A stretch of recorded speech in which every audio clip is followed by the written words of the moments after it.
Welcome back to my channel. आज हम करने वाले हैं करेंट अफेयर पर बेस्ड क्वेश्चन।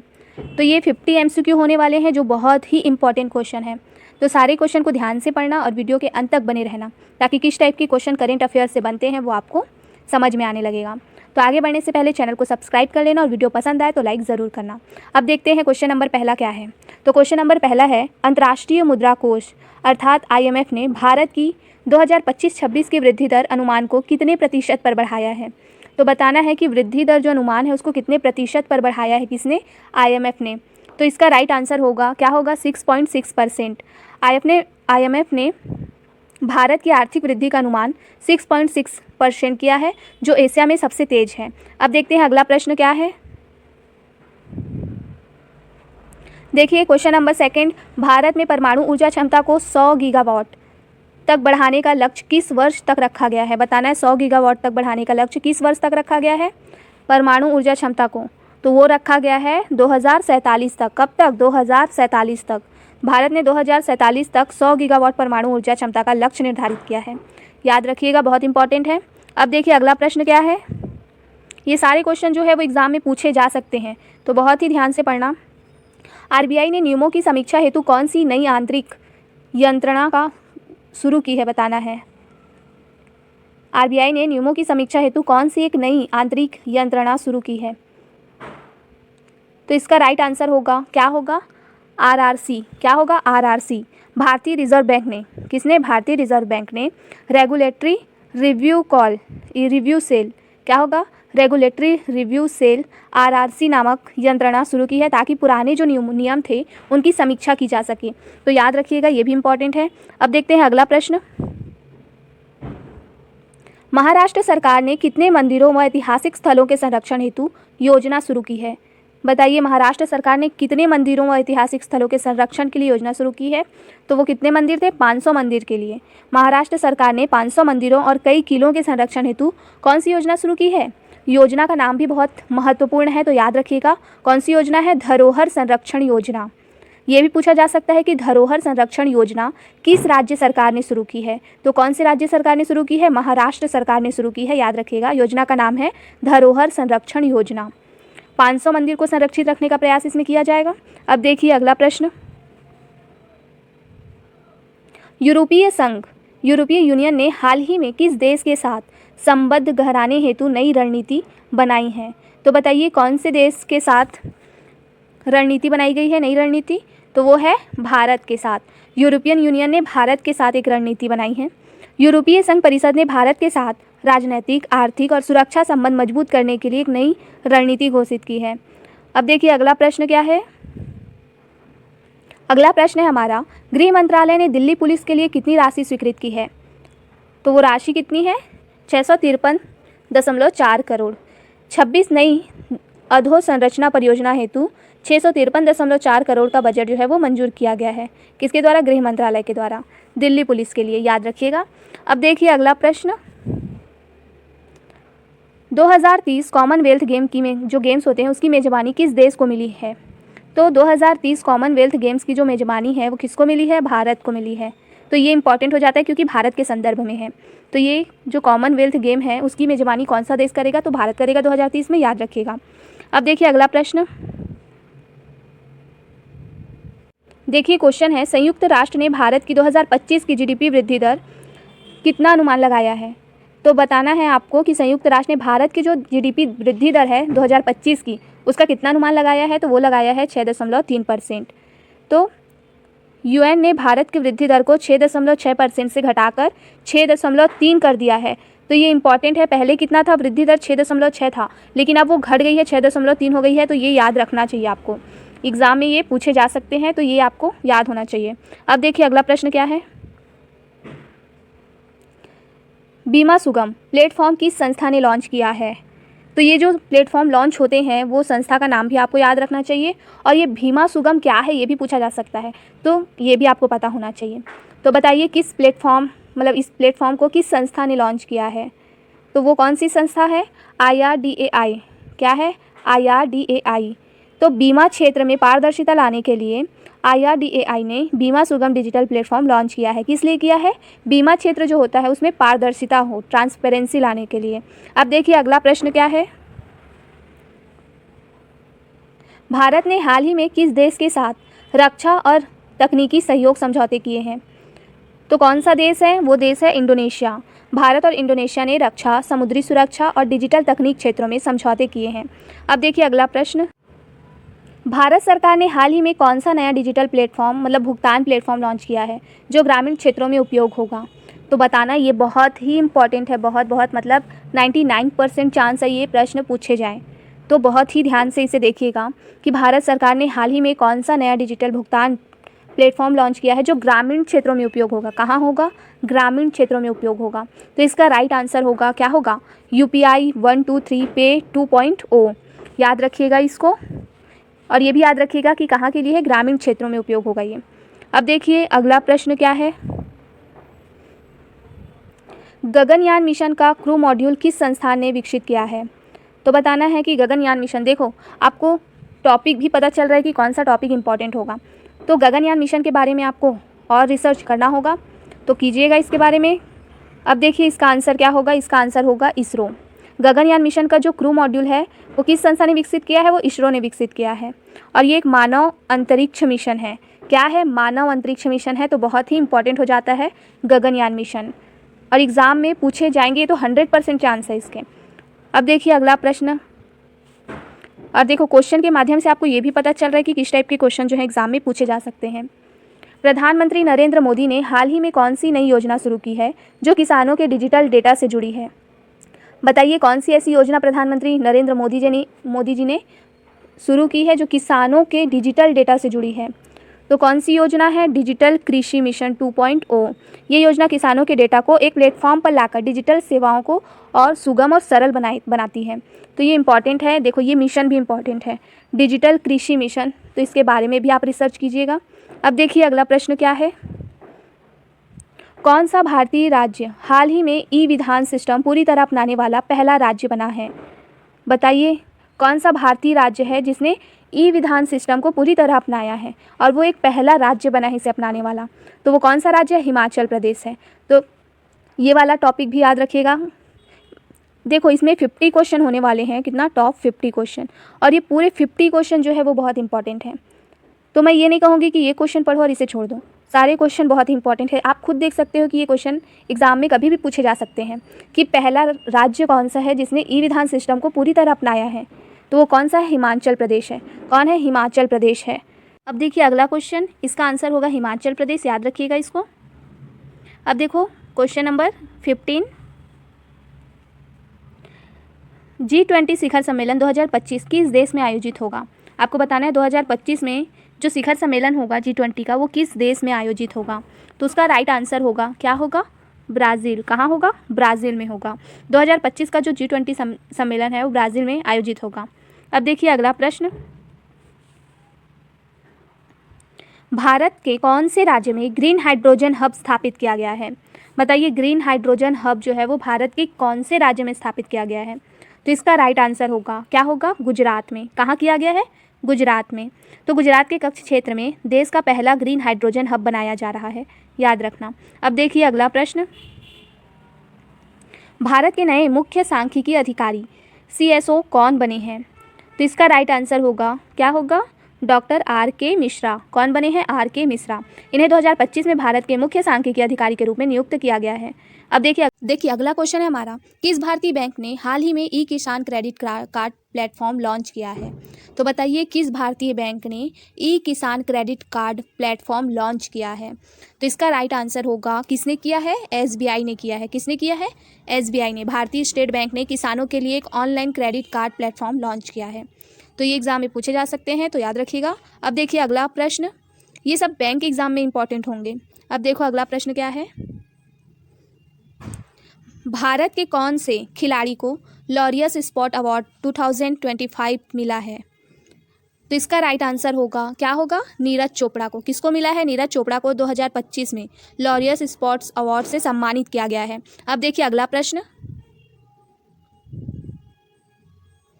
भारत के किस शहर में राष्ट्रीय साइबर सुरक्षा केंद्र स्थापित किया गया है? तो बताइए कि किस शहर में राष्ट्रीय साइबर सुरक्षा केंद्र स्थापित किया गया है? तो इसका राइट आंसर होगा, क्या होगा?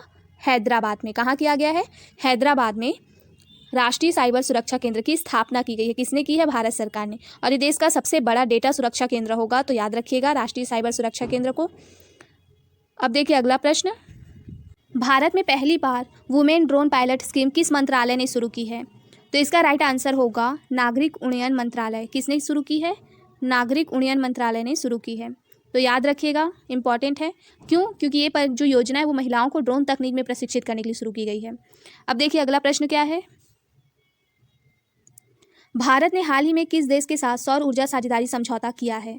तो इसका राइट आंसर होगा यूएई। क्या होगा? यूएई के साथ हरित तकनीक को बढ़ावा देने के लिए समझौता हुआ है, तो याद रखना। अब देखिए अगला प्रश्न, हाल ही में भारत का कौन सा राज्य वन हेल्थ मिशन लागू करने वाला पहला राज्य बना है? तो इस टाइप के जो प्रश्न है वो आने के चांस तो 100% होते हैं। तो याद रखिएगा कि कौन सा राज्य है जिसने वन हेल्थ मिशन लागू किया है और वो पहला राज्य है, तो कौन सा है? वो केरल है। याद रखना, क्या है? केरल है। अब देखिए अगला प्रश्न, देखो कुछ प्रश्न ऐसे हैं जिसको आप अगर नोट करना चाहो तो कर सकते हो, जैसे कि ये प्रश्न है जो एग्जाम में आ सकते हैं, बहुत ही इंपॉर्टेंट है। वन हेल्थ मिशन लागू करने वाला पहला राज्य कौन है? केरल है। अब देखिए अगला प्रश्न, भारत की किस यूनिवर्सिटी को 2025 में QS वर्ल्ड रैंकिंग में एशिया में टॉप 10 में स्थान मिला है? तो इसका राइट आंसर होगा ऑप्शन बी, IISc बेंगलुरु को। अब देखिए अगला प्रश्न, भारत में पहली बार AI आधारित ट्रैफिक मॉनिटरिंग सिस्टम कहाँ लागू की गई है? ये प्रश्न भी बहुत ही महत्वपूर्ण है, बहुत ही ज़्यादा। तो मोस्ट इंपॉर्टेंट क्वेश्चन है ये, इसे भी आप नोट करना चाहें तो कर सकते हैं। AI आधारित ट्रैफिक मॉनिटरिंग सिस्टम कहाँ लगाई गई है? तो वो लगाई गई है दिल्ली में। कहाँ लगाई गई है? दिल्ली में। दिल्ली पुलिस ने 2025 में AI आधारित एक स्मार्ट ट्रैफिक कैमरे लगाए हैं। तो बहुत ही इंपॉर्टेंट है ये प्रश्न, इसको नोट कर लेना। अब देखिए अगला प्रश्न, हाल ही में किस देश ने न्यूरालिंक ब्रेन चिप तकनीक को मंजूरी दी है? तो क्या है ये न्यूरालिंक ब्रेन चिप तकनीक? तो जानेंगे। तो ये किसने की है, किसने मंजूरी दी है? अमेरिका ने मंजूरी दी है। तो न्यूरालिंक जो है वो एक एलन मस्क की कंपनी है और ये मानव परीक्षण है, मतलब मानव के ब्रेन में चिप फिट करना है। तो ये अनुमति एलन मस्क की कंपनी को मिल चुकी है। तो देखते हैं न्यूरालिंक आगे और क्या क्या करेगी। अब देखो अगला प्रश्न, और ये बहुत ही इंपॉर्टेंट है, इससे संबंधित जो प्रश्न है वो आगे भी आएंगे कि जो ब्रेन चिप तकनीक का प्रयोग किया गया उसके क्या फ़ायदे और क्या नुकसान हुए हैं। तो अभी तो केवल इतना ही पता चला है कि एलन मस्क की कंपनी है एक न्यूरालिंक, उसको अमेरिका में मानव परीक्षण की अनुमति मिल चुकी है। तो ये याद रखना, न्यूरालिंक क्या है? मानव परीक्षण की अनुमति लेने वाली कंपनी है। अमेरिका में ये क्या करेगी? मानव परीक्षण करेगी, मानव के ब्रेन में चिप फिट करेगी। अब देखिए अगला प्रश्न क्या है, देखिए प्रश्न है, किस भारतीय राज्य ने मिशन वृक्षारोपण 2025 शुरू किया है? तो किस राज्य ने किया है? तो राज्य का नाम है उत्तर प्रदेश। यूपी में 100 करोड़ पेड़ लगाने का लक्ष्य इस मिशन के तहत रखा गया है। तो ये मिशन जो है क्या है? वृक्षारोपण 2025। इंपॉर्टेंट है, ये याद रखना कि किस राज्य ने इसे शुरू किया है, ये क्वेश्चन पूछे जाते हैं। अब देखिए अगला प्रश्न क्या है, हाल ही में भारतीय नौसेना ने कौन सा नया पनडुब्बी रोधी जहाज शामिल किया? तो उसका नाम क्या है? उसका नाम है INS संध्याक। क्या है? संध्याक, INS संध्याक। यह सर्वे जहाज नौसेना के आधुनिकीकरण का हिस्सा है, याद रखना, बहुत ही इंपॉर्टेंट है ये। अब देखिए अगला प्रश्न, भारत नेपाल संयुक्त सैन्य अभ्यास का नाम क्या है? भारत नेपाल संयुक्त सैन्य अभ्यास, तो उसका नाम है सूर्य किरण। क्या है? सूर्य किरण। अब देखिए अगला प्रश्न, हाल ही में किस राज्य ने मुख्यमंत्री नारी सशक्तिकरण योजना शुरू की है? तो इसका राइट आंसर होगा मध्य प्रदेश। क्या होगा? मध्य प्रदेश। यह योजना महिलाओं को स्वरोजगार एवं सुरक्षा सहायता प्रदान करने हेतु शुरू किया गया है। तो याद रखना, मुख्यमंत्री नारी सशक्तिकरण योजना कहाँ शुरू की गई है? मध्य प्रदेश में। अब देखिए अगला प्रश्न, 2025 में IPL का विजेता कौन सी टीम बनी? तो बताइए कौन सी टीम बनी है? तो वो बनी है कोलकाता नाइट राइडर्स। KKR ने IPL 2025 का खिताब जीता और ये टीम की तीसरी जीत रही है। तो याद रखिएगा, ये सब क्वेश्चन जो है वो वनडे एग्जाम में पूछे जाते हैं। भारत के नए चुनाव आयुक्त कौन बने हैं? तो बताइए भारत के नए इलेक्शन कमिश्नर जो है वो कौन बने हैं? तो कौन बने हैं? वो बने हैं R राजगोपाल। कौन बने हैं? R राजगोपाल। 2025 में भारत सरकार ने R राजगोपाल को एक नया चुनाव आयुक्त नियुक्त किया है। अब देखिए अगला प्रश्न क्या है, कौन सा देश 2025 में ब्रिक्स समूह में शामिल हुआ? तो कौन सा देश जो है वो ब्रिक्स में शामिल हुआ है, तो उसका नाम है नाइजीरिया। कौन हुआ है? नाइजीरिया 2025 में ब्रिक्स का नवीनतम सदस्य बना है। तो याद रखिएगा, ये सब क्वेश्चन जो है पूछे जाते हैं। अब देखिए अगला प्रश्न, भारत ने हाल ही में किस देश के साथ चंद्र मिशन सहयोग समझौता किया है? तो उसका राइट आंसर है जापान। किसके साथ किया है? जापान के साथ संयुक्त चंद्र अनुसंधान सहयोग पर इन्होंने सहमति जताई है। अब देखिए अगला प्रश्न क्या है, हाल ही में भारत का सबसे स्वच्छ शहर किसे घोषित किया गया है? तो उसका नाम है इंदौर। क्या है? इंदौर। इंदौर ने लगातार 8वीं बार स्वच्छता सर्वेक्षण में पहला स्थान पाया है। अब देखिए अगला प्रश्न, प्रधानमंत्री रोजगार मिशन 2025 का मुख्य उद्देश्य क्या है? तो क्या है मुख्य उद्देश्य? तो इसका राइट आंसर होगा ऑप्शन सी, एमएसएमई सेक्टर में नौकरियां सृजित करना इनका मुख्य उद्देश्य है। तो ये मिशन जो छोटे जो उद्योग हैं उसमें रोजगार बढ़ाने पर केंद्रित रहेगी। अब देखो अगला प्रश्न क्या है, एक भारत श्रेष्ठ भारत जो कार्यक्रम है वो मुख्य विषय 2025 में क्या रखा गया था उसका बताइए? तो उसका मुख्य विषय था सांस्कृतिक एकता। क्या था? सांस्कृतिक एकता। अब देखिए अगला प्रश्न, किस राज्य ने मिशन बाल शिक्षा 2025 लॉन्च किया है? तो कौन सा राज्य है जिसने मिशन बाल शिक्षा 2025 लॉन्च किया है? तो वो राज्य है बिहार। कौन सा राज्य है? बिहार। बिहार सरकार ने प्रत्येक बच्चे को डिजिटल शिक्षा उपलब्ध कराने का लक्ष्य रखा है, जिसके तहत उन्होंने मिशन बाल शिक्षा 2025 लॉन्च किया। अब देखिए अगला प्रश्न क्या है, भारत की पहली सेमीकंडक्टर चिप मैन्युफैक्चरिंग यूनिट कहाँ शुरू हुई है? तो इसका राइट आंसर होगा गुजरात। कहाँ हुई है? गुजरात में हुई है। अब देखिए अगला प्रश्न, हाल ही में भारत ने किस देश के साथ ब्लू इकोनॉमी एग्रीमेंट साइन किया? तो वो कौन सा देश था? मालदीव था। कौन था? मालदीव। अब देखिए अगला प्रश्न, 2025 में नोबेल शांति पुरस्कार किसे मिला? तो वो मिला है अफ्रीकी यूनियन संगठन को। किसको मिला है? अफ्रीकी यूनियन संगठन को नोबेल शांति पुरस्कार मिला। अब देखिए अगला प्रश्न, भारत का पहला एआई कानून किस वर्ष लागू हुआ? एआई एक्ट जो है वो किस वर्ष लागू हुआ है? तो वो हुआ है 2025 में। 2025 में भारत ने एआई तकनीक के लिए पहला नियामक कानून लागू किया। अब देखिए अगला प्रश्न, वर्ल्ड इन्वायरमेंट डे 2025 की थीम क्या थी? तो उसकी थीम थी, क्या थी? ऑप्शन ए इसका राइट आंसर होगा, land restoration, desertification and drought resilience. तो ये होगा इसका राइट आंसर। इस वर्ष पर्यावरण दिवस की जो थीम है वो भूमि पुनर्स्थापना और सूखा प्रबंधक पर केंद्रित थी। तो याद रखिएगा, ये थोड़ा इंग्लिश में है ना। अगर इसका हिंदी देखें तो क्या होगा, इसकी जो थीम थी वो भूमि पुनर्स्थापना और सूखा प्रबंधन पर केंद्रित थे। तो याद रखिएगा। अब देखिए अगला प्रश्न, क्योंकि कभी कभी जो ऑप्शन है हिंदी में भी आ जाते हैं और इंग्लिश में भी आ जाते हैं, तो आपको दोनों पता होना चाहिए। अब देखिए अगला प्रश्न क्या है, हाल ही में किस भारतीय महिला को यूएन क्लाइमेट एक्शन अवार्ड मिला? तो किसे मिला है? तो मिला है वंदना शिवा को। किसे मिला है? वंदना शिवा को। पर्यावरण संरक्षण में योगदान हेतु वंदना शिवा को ये सम्मान मिला है। तो याद रखिएगा, ये सब अवार्ड जो है वो एग्जाम में आ सकते हैं। अब देखिए अगला प्रश्न क्या है, भारत ने 2025 में कितने नए राष्ट्रीय उद्यान घोषित किए हैं? तो कितने किए हैं? 3 को किए हैं। असम, मध्य प्रदेश और उड़ीसा में 3 नए राष्ट्रीय उद्यान जोड़े गए हैं। तो देखिएगा कि असम, मध्य प्रदेश और उड़ीसा में कौन से ऐसे नए नाम जो है वो ऐड हुए हैं। अब देखिए अगला प्रश्न, भारत की पहली डिजिटल जनगणना किस वर्ष पूरी हुई? तो किस वर्ष हुई है? 2025 में हुई है, याद रखिएगा।